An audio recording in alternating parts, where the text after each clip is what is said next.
Pse ke vendosur ti të votosh për Arlind Qori? Në këto 30 vjetë kemi ngritur një sistem të pabarabartë, një sistem ku ai që është i varfër bëhet gjithmonë më i varfër dhe ai që vjedh të tërë bëhet hajdut akoma më i madh.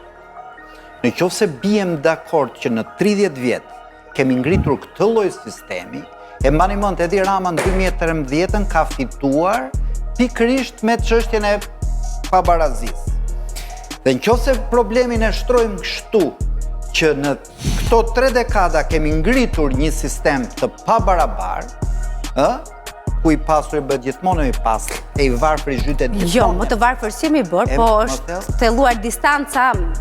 Pabarazia pra, vjen gjithmonë e duke u rritur, atëhere ky program duhet ndryshuar, ky program duhet hequr nga kompjuteri dhe duhet mendojmë, a kemi mundësi kompjuterit ton t'i fusim një program të ri?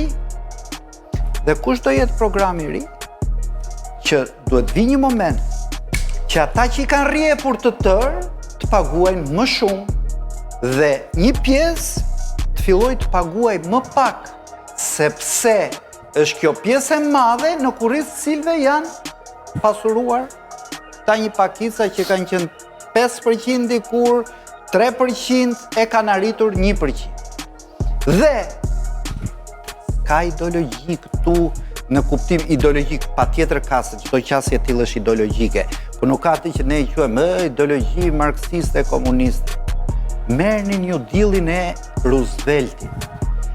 Amerika nga vitet 30 deri në kohën kur erdhi filloi të fryj periudha reaganiane thatcheriane, kanë arritur taksat për më të pasurit deri në 70%.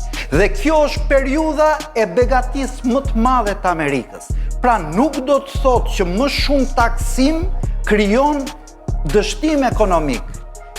Barazia krijon gjithmonë mirëqenie. Dhe këtu e kam gjetur unë pikërisht dhe prandaj unë nuk e di, unë nuk vë bas dot për Arlindin që nëse idetë e Arlindit vini ditë në pushtet, këto do realizohen dhe do e bëjnë vendin më të mirë.